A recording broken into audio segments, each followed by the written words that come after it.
Mankind pharma कल 15% ही भरी थी। बड़ी आईपीओ लंबे समय बाद आई है, फार्मा आईपीओ काफी टाइम बाद आई है। प्योर प्ले फार्मा प्ले जो हो, कल आपने मैनेजमेंट से भी लंबी बात करी सर, क्या राय बनती है इस पे? पहली तो राय बता दूं, लॉन्ग टर्म के लिए इस आईपीओ में आप अप्लाई कर सकते हैं। कंपनी बढ़िया है, फंडामेंटल्स अच्छे हैं जी, कहीं कोई दिक्कत वाली बात नहीं है, इसलिए लॉन्ग टर्म के लिए अप्लाई करने की राय। शॉर्ट टर्म के लिए या लिस्टिंग एंड के लिए आज से क्यों नहीं, वो भी मैं आपको बताऊंगा, लेकिन उससे पहले मैं बता दूं कि अच्छी बातें क्या है इस कंपनी के बारे में। पहले पॉजिटिव समझ लीजिए, ज्यादातर प्रोडक्ट इस कंपनी के जो हैं वो लीडरशिप पोजीशन में है, अपने मार्केट में नंबर 1 नंबर 2 पोजीशन होल्ड करते हैं। यानी कि जिस कारोबार में जिस प्रोडक्ट में ये उतरते हैं उसमें वो पूरा का पूरा अपना लीडरशिप बना कर रखते हैं। और घरेलू फार्मा का मार्केट में तीसरी सबसे बड़ी कंपनी है, बहुत स्ट्रॉन्ग लीडरशिप है, ब्रांड बड़ी स्ट्रॉन्ग है, तो साइज भी है, तो लीडरशिप दोनों तरफ से है, प्रोडक्ट्स की भी है और साथ ही साथ इनकी मार्केट की भी है। प्रोमोटर्स का ट्रैक रिकॉर्ड जबरदस्त है और बड़ा सरप्राइजिंग है कि जो प्रोमोटर्स, कल हमने बात भी की थी कि उन्होंने स्कूल ड्रॉप आउट है, कॉलेज ड्रॉप आउट है, लेकिन उसके बावजूद उन्होंने इस लेवल की कंपनी बनाई, तो वो पैशन बताता है प्रोमोटर्स का और अनुभव भी है, दोनों चीजें।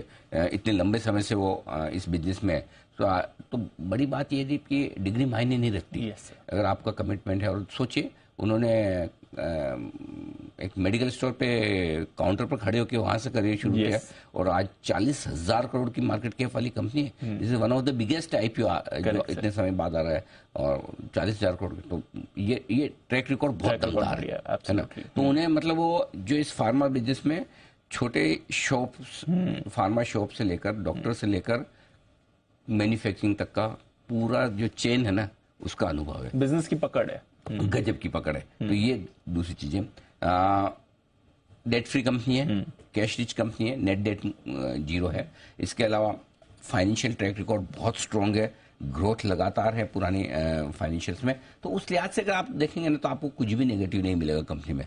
ब्रॉडली ज्यादातर पॉइंट पर टिक मार्क करेंगे, सब अच्छा। नेगेटिव एक ही चीज है जो सबसे बड़ी, वैल्यूएशंस महंगा दे रहे हैं 100%। अच्छा, आईपीओ के लिहाज से थोड़ा सस्ता देना चाहिए। मैं हमेशा ये चाहता हूँ आईपीओ में कम से कम 15%, 20% आपको जो लिस्टेड प्लेयर्स है उससे सस्ता मिलना चाहिए। जो पुराने प्लेयर्स से अगर आप कंपेयर करेंगे ना दीप, तो सोचिए सन सिप्ला जैसे स्टॉक है ना, जो दिग्गज फार्मा कंपनी है, वो इनसे सस्ती मिल रही है।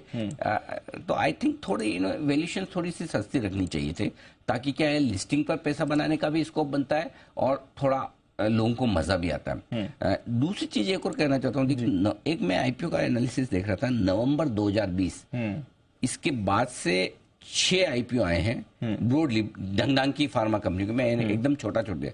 इन 6 आईपीओ में से सिर्फ एक आईपीओ ऐसा है जो अपनी इश्यू प्राइस के ऊपर चल रहा है, वो एमए ऑर्गेनिक्स, जिसको भी ज्यादातर लोग फार्मा नहीं समझ के केमिकल समझते, इसलिए वो ऊपर है। बाकी ग्लेन फार्मा, ग्लेनमार्क लाइफ, विंडलास बायोटेक, मेड प्लस, सुप्रिया, ये सारे और जो नीचे है ना 30-40% नीचे है इश्यू प्राइस है। तो पिछले 2 साल में कोई भी फार्मा शेयर ने पैसा बना के दिया नहीं है।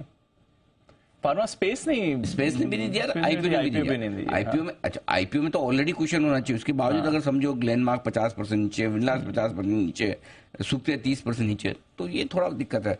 सो आई थिंक अगर आप अप्लाई करिए, रखिए पोर्टफोलियो में, लिस्टिंग पर पैसा बन जाए वेल एंड गुड, नहीं बना तो लॉन्ग टर्म के हिसाब से रखिए, और अगर लिस्टिंग के बाद नीचे मिले तो और ऐड करना चाहिए। पोर्टफोलियो में रखने लायक कंपनी है, वैल्यूएशन सस्ते होते तो मजा आ जाता, बट इसमें अप्लाई जरूर करिए। लॉन्ग टर्म के हर चीज को शॉर्ट टर्म के लिहाज से देखना ठीक नहीं है। अब तो वैसे भी आप कह रहे हैं आईपीओ में वैसी लिस्टिंग गेम्स का जमाना में चला गया, आपकी बहुत अनाप शनाप भरे है और बहुत अनाप शनाप लिस्टिंग हो, वो टाइम ही चला गया। सो लिस्टिंग नेगेटिव तो नहीं होगी, ऐसा मेरा समझना है, होगी तो इश्यू प्राइस के ऊपर ही, और लॉन्ग टर्म के लिहाज से जब अच्छा है तो पैसा तो लगा लेना चाहिए। बिल्कुल ठीक है, गॉट इट। तो चलिए, लॉन्ग टर्म के लिए पैसा लगाइए, कंपनी अच्छी है, थोड़ी वैल्यूएशन के हिसाब से फेयरली वैल्यूड है, तो शायद उतने बड़े गेन्स इमीडिएटली आपको नहीं दिखें इसमें।